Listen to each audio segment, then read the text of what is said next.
terima kasih waktunya. Terima kasih Pak Eko dipercaya untuk ya dikasih kesempatan untuk sharing, untuk berbagi di sini. Oke, jadi ini lebih ke sharing aja apa yang aku lakukan sehingga bisa dapetin pekerjaan tanpa ngelamar lah.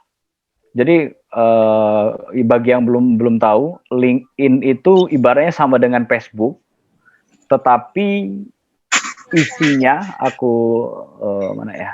Aku tunjukin aja ya, bila perlu ya mungkin. Tunjukin aja akun LinkedIn aku bagi mungkin teman-teman yang belum.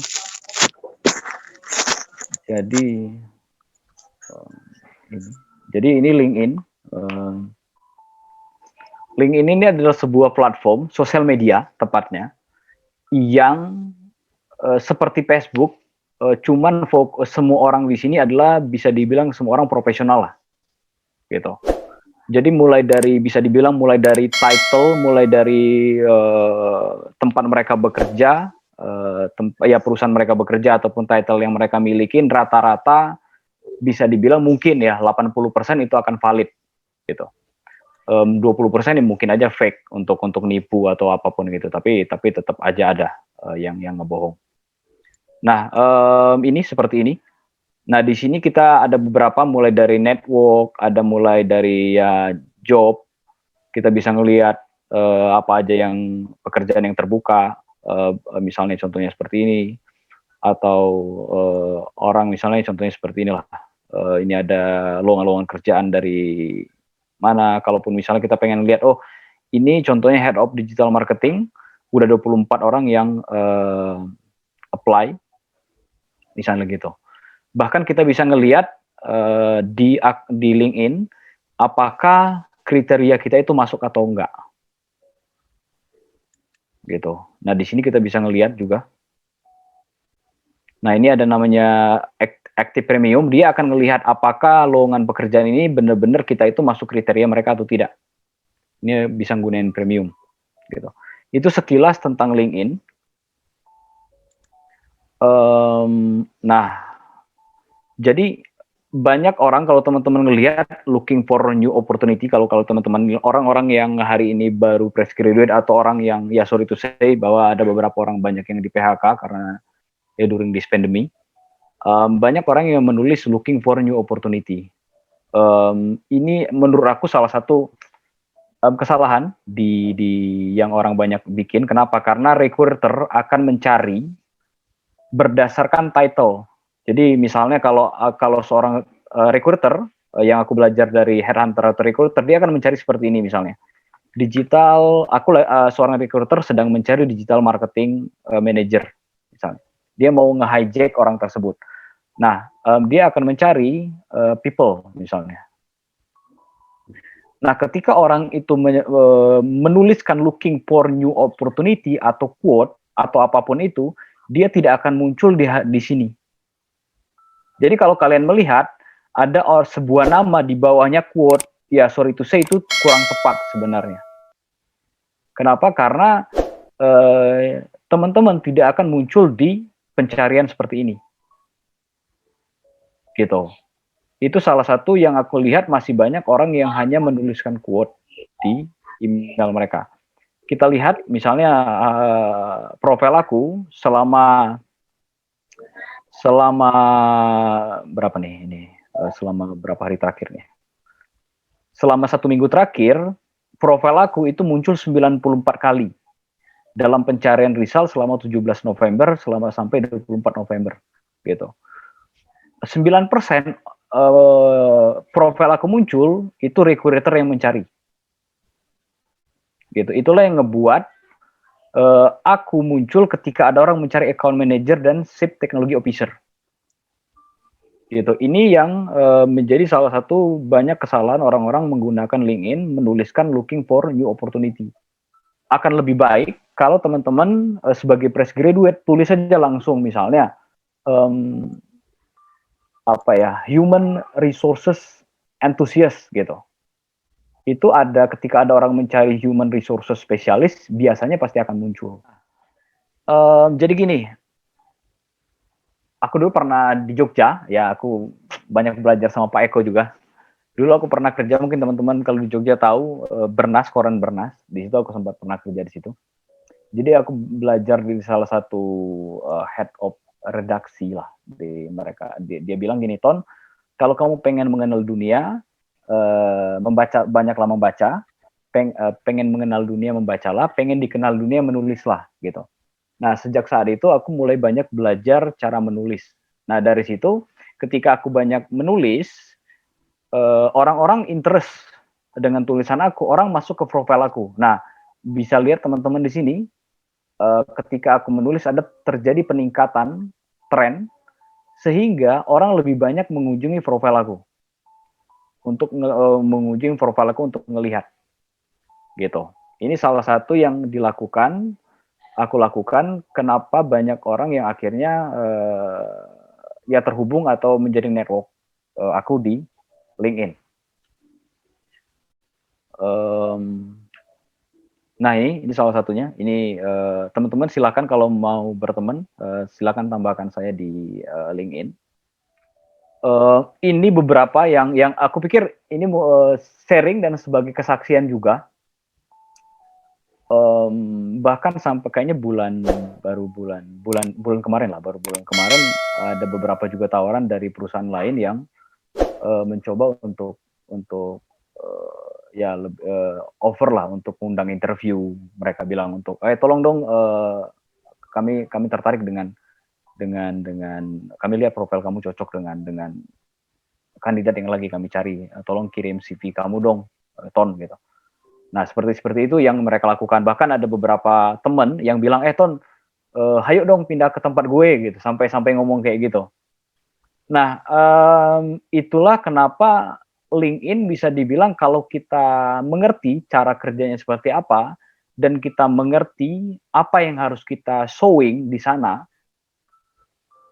kita pengen dikenal seperti apa dan bagaimana, kita akan banyak mendapatkan opportunity gitu. Bahkan aku kemarin barusan dapat dari TikTok tuh, baru dapat tawaran dari TikTok untuk gabung di TikTok sebagai account manager di sana. Termasuk ya aku kerja hari ini, aku puji Tuhan banget bisa dapetin kerja di sini. Salah satu perusahaan international company, tech recruiter lagi, tech company, startup. Kita ada di 26 negara, termasuk di Amerika. Ya puji Tuhan banget, aku nggak antara ibaratnya dream come true lah, karena salah satu yang aku pengen sebagai bapak gitu, sebagai ayah yang pengen menyenangkan ketika bisa kerja dari rumah, bisa bermain sama anak gitu. Dengan flexible time ya aku bisa kerja dari rumah hari-hari ini gitu. Ini aku masuk di Insider, itu nggak masukin lamaran, tapi mereka yang approach aku. Nah, kalau teman-teman hari ini dalam kondisi yang misalnya unemployed atau I had my job role atau apa, teman-teman harus tulis ideal situation yang pengen teman-teman lakukan itu dapetin seperti apa. Dulu aku nulis, aku pernah kerja di perusahaan-perusahaan kecil juga. Ya bahkan aku pernah bisa dibilang ya kayak ngehandle digital marketing untuk warung bakso lah gitu. Cuman waktu itu aku menulis ya dan aku berdoa bahwa aku bisa dapat kerja di sebuah international company. Aku menulis ideal situation yang pengen aku dapetin itu seperti apa. Aku pengen kerja di industri A, title aku seperti apa, company-nya ya international company, terus role-nya seperti apa. Nah, seperti itu aku nulis ideal situation. Aku udah ngebayangin tuh 5 tahun dari sekarang tuh ideal situation tuh seperti apa. Nah, dari situ aku mulai banyak belajar tentang industri tersebut. Jadi, kalau ini ada sebuah rumus yang aku pelajarin juga di Jogja waktu itu. Kalau kita selalu bilang bahwa aku lahir di Sumatera, aku lahir di Bengkulu. Kalau aku bilang selalu bahwa wajar sih aku nggak bisa bahasa Inggris, orang tua gue nggak pernah ngelesin gue atau dan lain-lain. Kalau kita selalu bilang memposisikan diri sebagai korban, kita tidak akan pernah belajar gitu. Nah, yang aku pengen share, kalau kita bilang kaos lebih besar daripada impact, berarti saya bertanggung jawab 100% terhadap my current condition. Kita bisa belajar, kita bisa mencari atau tidak ada reason yang bisa menghalangi kita. Bahkan itu yang aku bahkan ya puji Tuhan banget aku bisa bahasa Inggris itu gitu. Itu awalnya ya tanpa les lah. Aku les baru setelah kayaknya sekitar baru setahun terakhir lah. Tapi sebelum itu aku hanya belajar sendiri. Nah, untuk dapetin peluang di LinkedIn, kita harus mengerti demand dan supply. Sebenarnya tren pekerjaan hari ini yang banyak tuh dicari itu orang-orang yang memiliki skill apa sih? Kalau kita tahu orang-orang sedang mencari orang yang mengerti tentang data scientist dan kita memiliki sebuah, meskipun itu di beginner, kita pasti akan banyak dapat tawaran. Tetapi kalau kita ya misalnya skill kita bisa ngetik 10 jari dan semua orang memiliki skill itu, ya itu menjadi skill yang biasa. Jadi apa yang aku lakukan? Aku oh ini, apa yang bisa kita lakukan? Satu, aku acquire new skill. Jadi salah satu yang aku rekomendasikan ke teman-teman, ambil course kalau nggak salah di Coursera, ada namanya Learning How to Learn. Itu free. Ketika kita mengerti konsep learning how to learn, kita bisa banyak belajar sesuatu meskipun ya self learning gitu. Kita tahu bagaimana otak kita bekerja dan kita bisa memaksimalkan ya atau utilize otak kita lebih baik lah untuk mempelajari sesuatu lebih cepat. Satu lagi ya ini quote yang aku pelajarin juga di salah satu mentor, when we stop to learn, we stop to earn. Hari ini kondisinya bahwa semua orang sudah sebuah company sedang convert ke tech, banyak perusahaan yang akan convert mulai dari online dan lain-lain, termasuk ya katakanlah machine learning, artificial intelligence. Nah, orang-orang akan mencari yang memiliki skill-skill tersebut gitu. Nah, jadi teman-teman prepare aja. Bagaimana contohnya nih, teman-teman lulusan seorang recruiter gitu. Coba dibikin lebih spesifik, recruiter yang mengerti tech industry, jadinya tech recruiter gitu. Jadi teman-teman bisa mengcombine seperti itu. Lalu teman-teman harus make a portfolio. Maksudnya seperti apa? Kalau teman-teman belajar Instagram, bikinlah sebuah account Instagram, atau bila perlu setelah teman-teman belajar Instagram marketing, datengin restoran, Pak, saya seorang marketing Instagram, saya adalah seorang praktisi marketing Instagram, bolehkah saya mengelola akun Bapak free misalnya? Nggak akan ada orang yang akan menolak hal tersebut. Nah, ketika teman-teman udah bisa memiliki banyak portofolio, peluang itu akan banyak datang. Kenapa? Karena kalau kita hanya berdiskusi tentang teori dan tidak ada sebuah hasil, itu yang ngebuat banyak orang hanya sekedar berdebat tentang teori lah gitu. Nah, ketika aku ditanya, baik itu dalam proses interview ataupun di LinkedIn, aku mencantumkan portofolio ataupun skill set ataupun result yang sudah aku capai.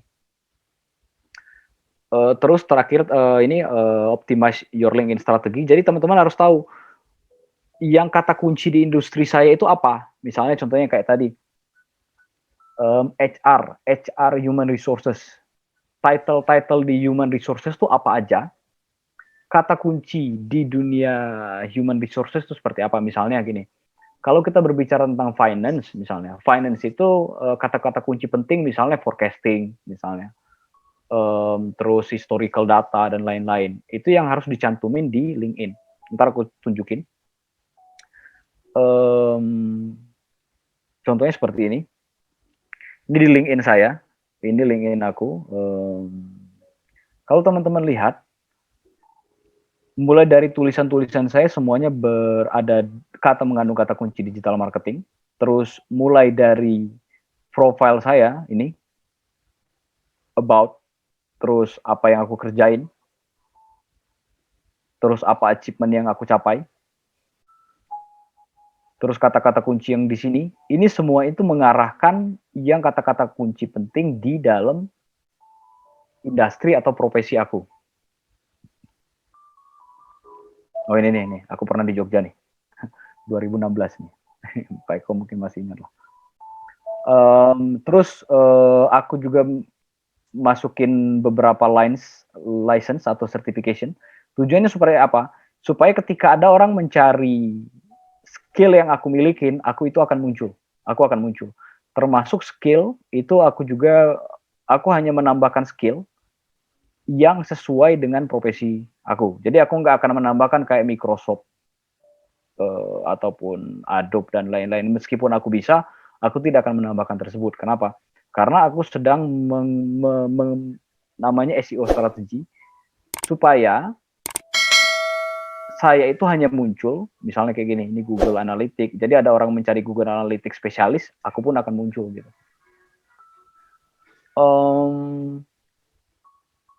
Apa lagi ya? Nah ini nih, peluang itu datang bukan berapa banyak orang yang Anda kenal, tapi berapa banyak orang yang kenal Anda. Ya, ini salah satunya aku senang banget kalau bisa share, bisa discuss dengan community. Tujuannya ya untuk bisa bernetworking dengan teman-teman juga. Mungkin ada peluang yang bisa kita kerjakan bareng. Nih misalnya ini contoh nih, ini premium. Kalau teman-teman gunakan LinkedIn premium, kalian bisa lihat ketika aku melamar ke Google. Misalnya nih, kalau aku melamar nih, ini kalau dalam posisi outbound. Outbound itu berarti aku yang ngelamar. Aku masuk di dalam top 10% dari 7.576 applicant. Gitu. Jadi aku pun kalau aku melamar di LinkedIn, aku tidak akan melamar ke sebuah statistik yang aku nih top 25%, aku nggak akan melamar ke seperti ini. Ataupun top 50%, aku nggak akan melamar. Aku akan mencari, kalau aku melamar hanya yang top 10%.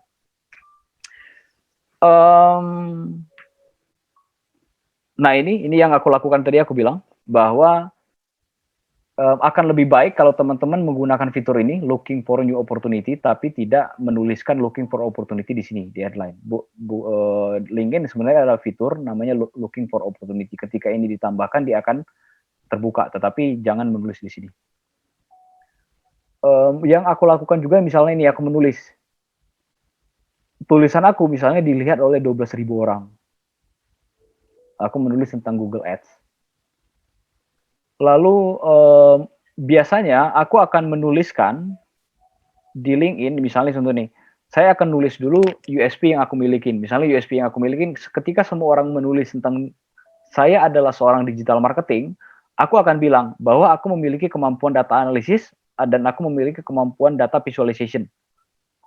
Example adalah aku mengerti menggunakan Tableau.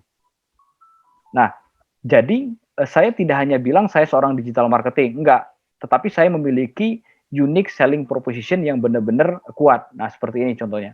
Saya menggabungkan antara saya mempelajari data, saya mempelajari visual, karena saya lulusan DKV, meskipun saya lulusan desain, saya mempelajari hal yang lain. Tujuannya apa? Bahkan saya mempelajari programming. Tujuannya supaya apa? Ketika saya kumpulin ini, saya menjadi unik. Nah, begitu juga saya harapin teman-teman termasuk yang fresh graduate, kalau teman-teman hanya mengandalkan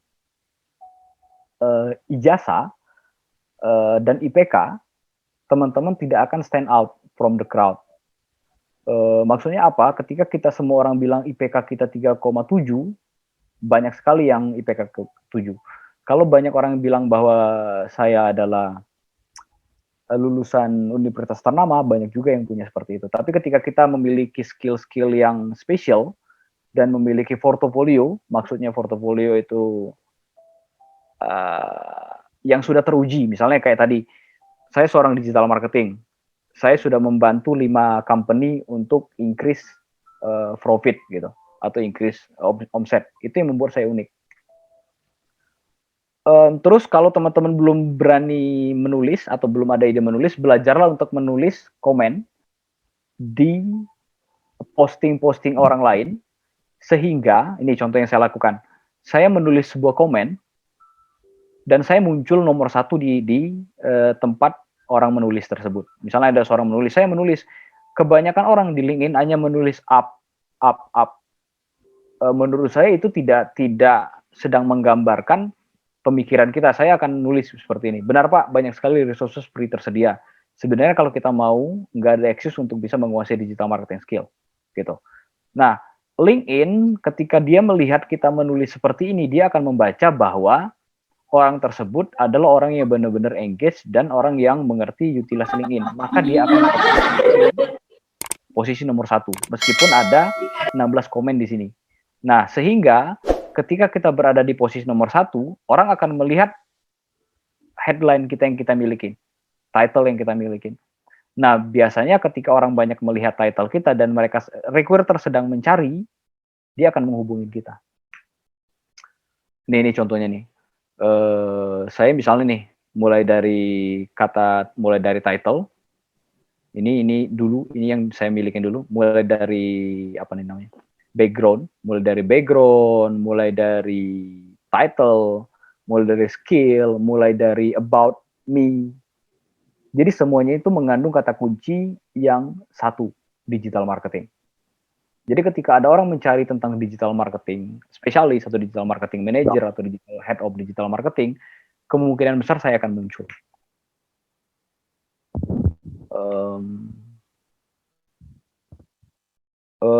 Terakhir ini yang bisa dilakukan adalah recommendation.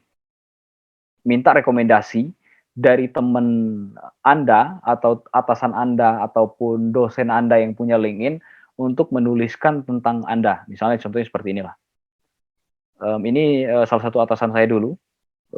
Bahkan ya puji Tuhan sampai hari ini kalau saya ada sebuah company yang akan sedang menginterview saya, dia siap untuk ditelepon karena dia sangat senang bekerja dengan saya gitu. Nah, yang terpenting teman-teman hari ini kalaupun memang teman-teman masih fresh graduate, it's okay dapetin pekerjaan di tempat kecil. Tujuannya bangun dulu nama baik sehingga teman-teman dapatin seperti ini, recommendation seperti ini. Selamat siang. Halo Mas Dani. Pak Antoni. Izin bertanya Pak. Kalau apa namanya? Gelar sertifikat itu sebaiknya ditempel di belakang nama atau bagaimana ya? Misalnya ada beberapa sertifikat tuh, seperti misalnya CISA, C atau apa gitu. Itu sebaiknya dipasang di setelah nama, koma gitu, atau cukup di bawahnya aja gitu. Sementara itu, makasih. Oh, yang gelar ya Mas Dani ya? Sertifikasi. Iya, sertifikasi. Maksudnya mau dipasang di belakang nama. Biasanya kan ada namanya ya, misalnya Kamdani, C. Ada apa? CHT ya, yang itu ya. Ya, baiknya gimana ya? Ya? Aku sih juga banyak sertifikat sih sebenarnya. Cuman aku nggak tertarik untuk menulis itu. Kenapa? Ini pribadi ya. Tapi silahkan kalau memang ada sebuah sertifikasi yang menurut teman-teman itu adalah untuk menunjukkan sebuah dan memang perjuangannya itu panjang, mungkin bisa ditambahkan. Atau memang di industri itu penting, misalnya seperti ini, Mas Dani. Pernah Mas Dani ngelihat PMP? Project Management Profesional? Iya, pernah. Nah, itu mungkin bisa ditambahkan sih, mungkin ya, menurut aku ya. Ada beberapa orang juga menambahkan, kenapa? Karena sertifikasi itu memang melalui sebuah validasi yang memang diakui internasional. Gitu. Tetapi kalau sertifikasi yang hanya lokal ataupun itu jarang yang aku lihat. Yang kalaupun bahkan gelar S1 pun jarang banget yang menggunakan. kelihatan banget kita itu, ya sorry to say, belum ada sesuatu yang bisa ditunjukkan selain gelar S1. Biasanya di LinkedIn yang aku lihat hanya 2, 1 doktor, 1 PhD. Selebihnya itu jarang banget ada yang menulis gelar yang lain. Kenapa? Karena PhD dan doktor itu masih menjadi sebuah eksklusivitas. Gitu. Cuma saran aku, ketahui dulu di industri yang teman-teman mau masukin. Jangan sampai itu malah menunjukkan kita menjadi sebuah kayak ya sorry to say, receh. Ada beberapa orang yang panjang banget hanya untuk menunjukkan bahwa saya teredukasi. Menurut aku itu malah menjadi backfire lah. Gitu.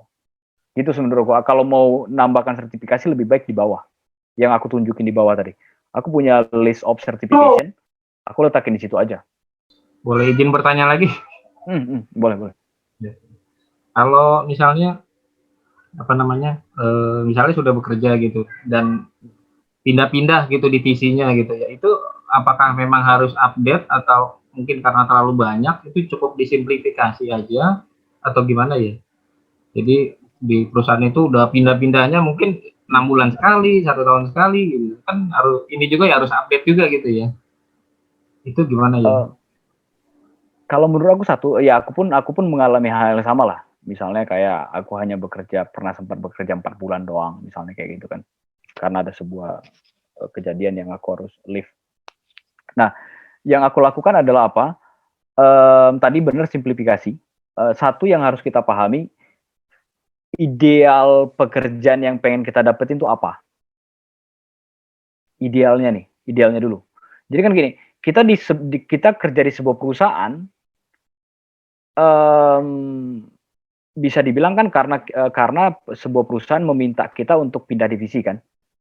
Tetapi kan ada sebuah desire yang kita milikin, sebuah job title ataupun sebuah profesi yang benar-benar itu menjadi sebuah passion yang kita milikin.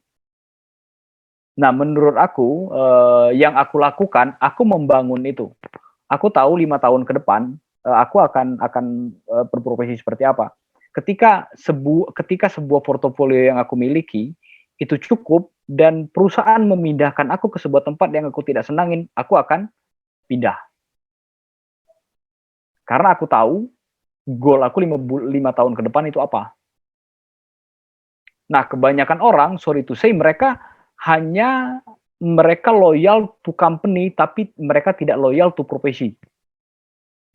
Lebih baik sebenarnya orang itu loyal to profesi, bukan loyal to company. Kalau menurut aku sih, gitu. Loyal to profesi maksudnya apa? Ya, profesi aku adalah digital marketing. Aku bekerja hari ini, aku terus dipindahkan ke finance, ya mungkin karena aku sebagai orang tua, mungkin aku hanya akan bertahan 3 bulan sampai aku dapetin pekerjaan yang lain. Tapi aku tidak akan bertahan di situ. Karena itu bukan profesi aku dan itu akan menyiksa aku gitu. Gitu sih, Mas Dani. Ya, apakah menjawab, Mas Dani? Menjawab. Makasih, Pak Antoni. Ya. Aku ya sebagai kesaksian sih. Sampai hari ini aku masuk ke sebuah company bukan karena aku yang ngelamar. Gitu. Sampai hari ini. Ya aku berharap sih ya nggak tahu ya, sebuah berkat lah. Gitu. Cuman yang kalau kita ngomongin mujizat ya kadang nggak bisa, ya unlogical. Tapi kalau ngomongin secara sains yang tadi yang aku bilang, skill yang kita miliki itu unik gitu. Pak Anton, aku mau nanya dong Pak Anton. Siap. Ya bro, gimana bro? Ya, ini saya Hardi ya, sebentar aku renam dulu. Ada ada saran kita harus following siapa di LinkedIn agar ada kemungkinan besar kita ditarik oleh beberapa company gitu. Mungkin ada saran akun apa yang mesti kita ikuti gitu ya? Kalau aku sih salah satu yang cukup banyak ngasih insight, itu tadi si Pak Ang Hari Cahjono. Coba aku share screen ya. Oke. Ya ini mungkin teman-teman bisa lihat. Ini aku cukup banyak belajar tentang leadership dari beliau lah. Ini Pak Ang ini. Nih beliau. Nah kalau apa yang dilakukan bisa dilakukan. Yang tadi aku bilang. Kalau seseorang menulis, nih misalnya nih, bayangin nih, dia menulis sampai 1.000 orang yang nge-like lah misalnya gitu. Nah kalau saya menulis di LinkedIn, menulis sebuah komen di halaman dia, berarti akan ada kemungkinan berapa ribu orang akan melihat saya di sini. Ini contohnya nih. Akhirnya saya melihat nih si Frederick gitu. Ini satu si Ang, terus siapa lagi ya? Aku tapi coba aja lihat. Kalau teman-teman ngelihat sudah mulai masuk, akan kelihatan banyak berapa yang engagement. Gitu. Ini Milka juga bisa nih, si Milka. Nih kan lihat nih engagementnya nih. 335 nih.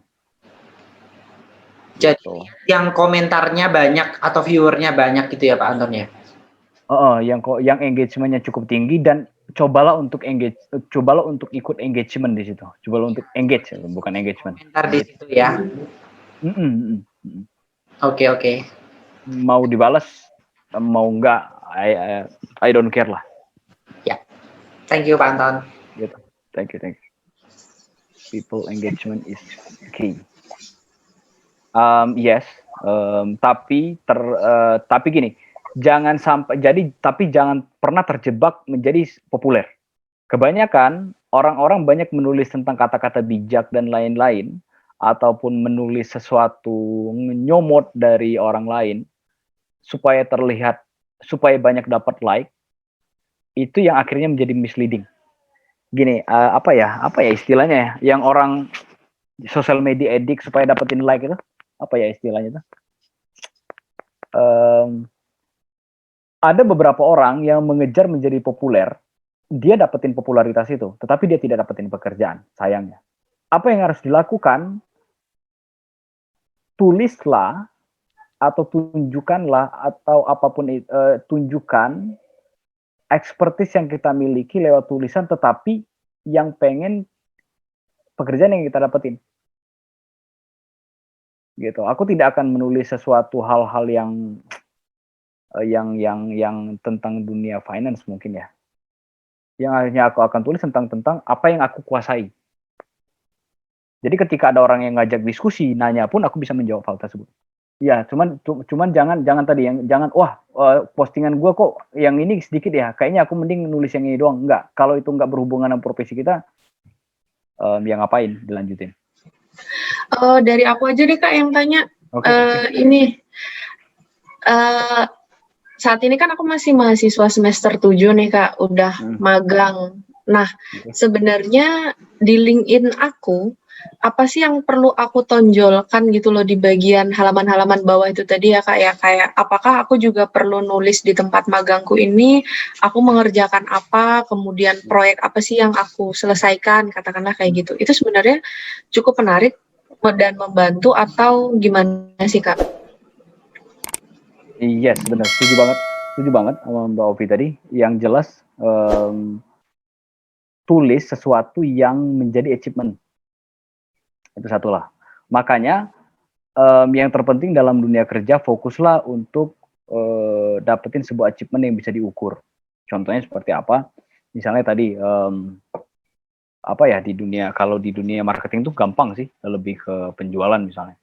Kalau di dunia, pokoknya aku tunjukin deh LinkedIn aku ya. Nih lihat nih, ada ini salah satu teman aku nih, dia dulu sempat kerja bareng aku, namanya Nito Waru. Dia juga sempat ya dari fresh graduate nih. Coba kita lihat ya, kita coba breakdown nih. Kalau dari aku udah lebih experience. Kalau dia nih kita coba lihat, dia apa yang dia tulis. Satu, dia menulis di mana tadi ya? Dia menambahkan sertifikasi, tapi sertifikasi yang diakui lah, misalnya yang bergengsi lah kayak gitu kan, bukan kayak sertifikasi yang ikut seminar doang kayak gitu, enggak lah gitu. Nah misalnya gini lah, ini kan sertifikasi dari LinkedIn lah, lumayan lah gitu kan. Nah kalau sebenarnya kalau bisa pun semuanya ini nyambung. Itu satu, coba dapetin sertifikasi tapi nggak usah di-post, biar kalaupun ada orang nge-visit profile kita minimal mereka bisa ngeliat, oh ini orang willingness to learn. Terus volunteer. Ini apapun yang teman-teman tulis, coba tulis deskripsi di sini. Dan tambahkan kata kunci di sana. Ini nggak tahu nih kenapa dia nggak ada. Misalnya nih, kalau saya menjadi seorang volunteer di sini, misalnya saya mengambil tanggung jawab sebagai bagian promosi. Nah, saya karena itu nyambung dengan profesi saya akan tambahkan kata-kata kunci yang nyambung dengan profesi saya. Itu satu. Tadi nulisnya di sini. Jadi tulis kata-kata kunci yang penting. Ya kalau contohnya kalau digital marketing itu ada Google Analytics, Google Ads, Google apapun lah, Google Data Studio misalnya kayak gitu, Advanced Google Analytics. Terus education juga bisa tambahkan teman-teman. Education ini dia kayaknya kurang nambahin. Nah, apa yang teman-teman pelajarin di edukasi selama di kuliah ini juga bisa nih. Contohnya misalnya kayak gini. Saya belajar di Revo misalnya, tulis nih. Nah, ini kan akhirnya mengandung kata kunci nih. Misalnya kayak Facebook Ads, Google Analytics, Google Data Studio gitu. Tambahkan di sini. Ini sebenarnya nggak usah ditambahkan si SMK, sebenarnya nggak rekomend. Tambahkan di sini kata-kata kunci juga di sini. Terus tadi bener experience, nih meskipun dia exchange student ataupun ada nggak dia intern. Nah ini intern nih, dia intern kan katakanlah, dia intern. Nah dia tuh nih lihat nih, what I do, resultnya apa, what I work with, gitu kan misalnya, what makes me different gitu. Nah ini sih yang menurut aku semakin teman-teman bisa explain atau ya iterate lagi, itu akan menjadi lebih ya keren lah. Akan muncul ketika seseorang mencari gitu. Nah dia sempat kerja sama bareng gue nih di Insider gitu. Apakah menjawab?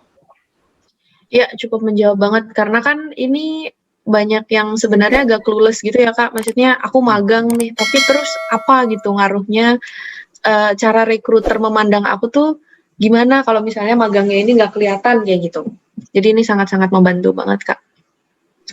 Kemudian ini mungkin ada pertanyaan terakhir dari Bu Rani ya, Rani G. Boleh langsung unmute untuk bertanya? Oke. Selamat siang Mas Antoni. Selamat siang Bu Rani. Iya, suara saya jelas? Jelas banget. Oke. Jadi gini, selama beberapa bulan ini sebenarnya saya juga actively looking for the opportunity. Jadi memang ini pertanyaan saya berdasarkan pengalaman. Jadi saya itu melamar itu memang melihat spesifikasi ya, pekerjaannya seperti apa, kebutuhannya seperti apa. Tapi memang entah kenapa responnya itu selalu bilang, pengalaman Anda atau posisi Anda cannot relate gitu. Padahal yang saya lamar itu memang saya sesuaikan dengan pengalaman saya bekerja gitu kan. Dan kalau dari Mas Antoni sendiri, kira-kira ada tips and trick nggak untuk gimana kita bisa menarik perhatian dari para recruiter tersebut? Dan yang kedua adalah saya sebenarnya sempat berpikir apakah seperti yang Mas Antoni lakukan bahwa pekerjaan itu tidak, maksudnya untuk ilmu itu tidak harus relate, misalkan Mas Antoni kan sebagai account manager, jadi fokus hanya ke marketing atau sales, tapi tadi kan dijelaskan juga Mas Antoni itu mempelajari programming dan lain-lain. Apakah saya juga harus melakukan seperti itu, atau memang ada cara lebih singkat atau memang itu takes time sih untuk bisa akhirnya di-hire oleh recruiter? Itu aja sih. Terima kasih. Pertanyaan yang aku mulai dari terakhir tadi yang terkait skill gini. Pelajari banyak ilmu, kuasai satu ilmu. Jadi apapun yang aku pelajarin sebenarnya hanya untuk mendukung digital marketing. Jadi aku tidak belajar programming untuk menjadi seorang programmer, enggak.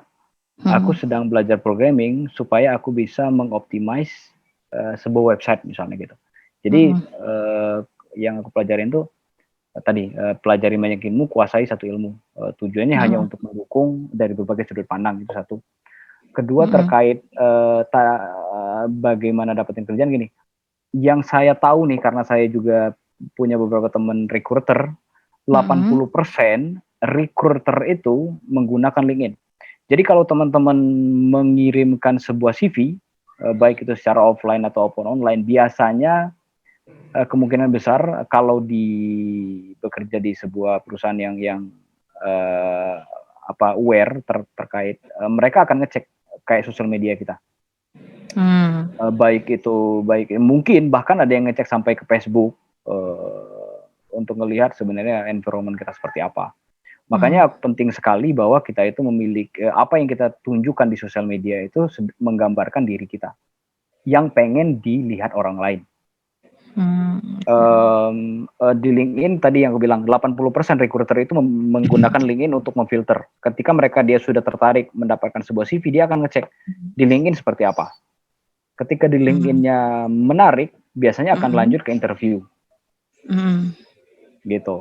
Apalagi ya, itu satu. Kalau saran aku sih balik tadi, banyak sekali kalau kemarin sempat attend Microsoft birthday, dia bilang gini, 2021 itu semua orang harus relearn. Jadi kayak mempelajarin ulang dan harus belajar sesuatu yang baru lagi. Kalau enggak, dia akan kalah sama orang-orang ya sama kandidat-kandidat lain lah kayak gitu. Gitu. Jadi pastiin skill-skill yang ibu milikin atau mbak milikin ya up to date lah.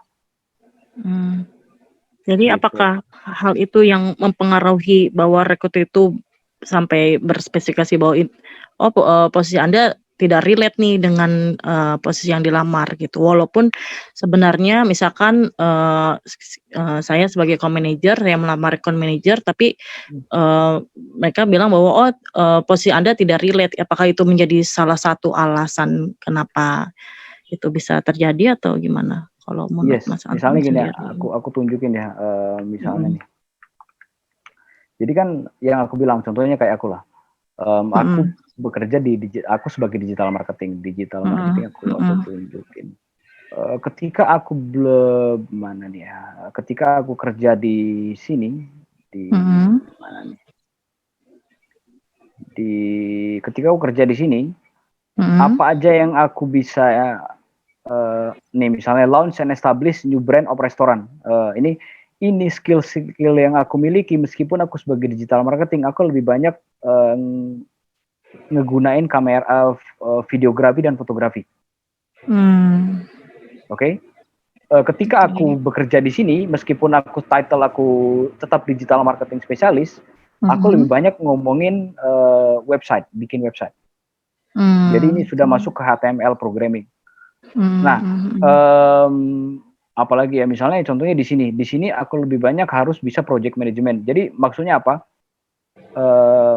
Terkadang sebuah title itu tuh sama tapi industrinya berbeda, skill yang dicari oleh mereka itu bisa bilang berbeda banget. Gitu. Apalagi kalau kita tahu nih, ini B2B, ini B2C. Itu udah beda lagi. Gitu, Bu. Jadi kembali lagi ke unique selling masing-masing ya, seperti itu. Yes, bener. Satu lagi ketahui company-nya apa. Biasanya kalau di LinkedIn itu enak sih, bisa kelihatan nih. Misalnya kayak ini, aku akan nyari dulu nih dia seperti apa, lalu aku akan cek nih requirement-nya. Nih contohnya nih, aku nggak tahu ini semua ada nggak yang aku nggak tahu. Nggak ada. Ya katakanlah aku nggak ngerti, katakanlah active campaign misalnya. Nah aku akan cari dulu tahu ini. Nah setelah aku pelajarin atau minimal aku udah dapat konsepnya, aku akan tambahkan itu di dalam CV saya. Gitu. Jadi ketika tulis rekrutmennya adalah ini dan dia ngelihat di CV aku ada, berarti kan dia menemukan orang yang tepat dong. Gitu. Jadi Gitu. pelajari dulu perusahaannya, baru kita sesuaikan apa yang mungkin bisa kita sesuaikan dengan background kita, seperti itu ya. Yes, benar banget. Benang Oke. merahnya, benang merahnya. Oke, benang merahnya. Oke, siap-siap. Terus ini Mas Antonio terakhir mau nanya nih perihal tadi kan tadi dilihat bahwa kita harus ketahui dulu nih perusahaan apa yang kita lamar. Nah kan saat ini tuh kalau bisa kita lihat tuh lebih banyak ya perusahaan startup atau manufaktur yang open recruitment.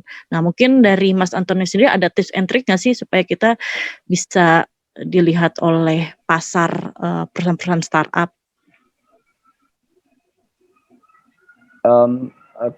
Kalau di startup sih yang aku tahu ya, semuanya itu kalau kita bisa learning faster gitu. Jadi kalau kuncinya di startup itu adalah orang-orang yang senang belajar dan orang yang mau belajar. Nah, kenapa yang aku tadi tunjukin ke teman-teman ada salah satu course learn ini nih, kalau teman-teman lihat nih kenapa aku nunjukin dan ini menjadi penting menurut aku ya, menjadi penting. Karena industri yang aku industri yang selalu aku bekerja itu adalah industri startup. Dan aku juga pernah nanya kenapa aku diterima di sebuah perusahaan terakhir ini ke recruiternya, kenapa sih gue diterima, gue bilang.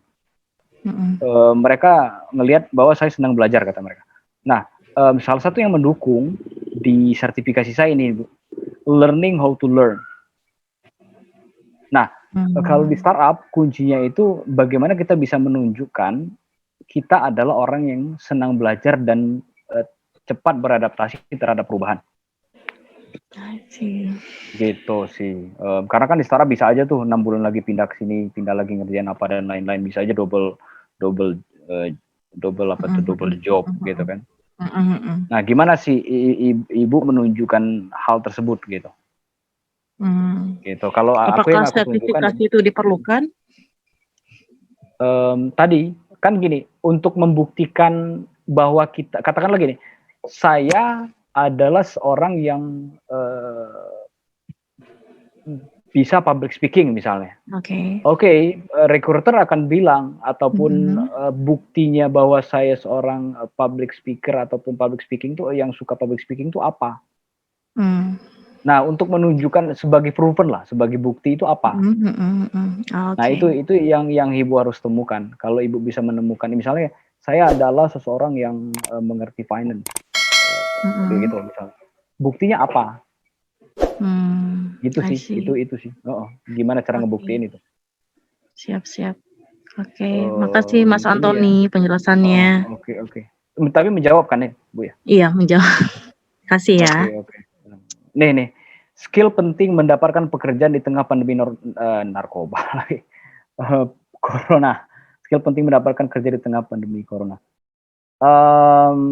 Ada skill, kemampuan yang harus kita kuasai. Jadi banyak orang ngambil online course, tetapi mereka hanya ngeposting sertifikat. Tapi menurut Henry Scale, di salah satu online course yang saya ikutin, skill untuk atau kemampuan untuk membuktikan keterampilan, itu yang terpenting.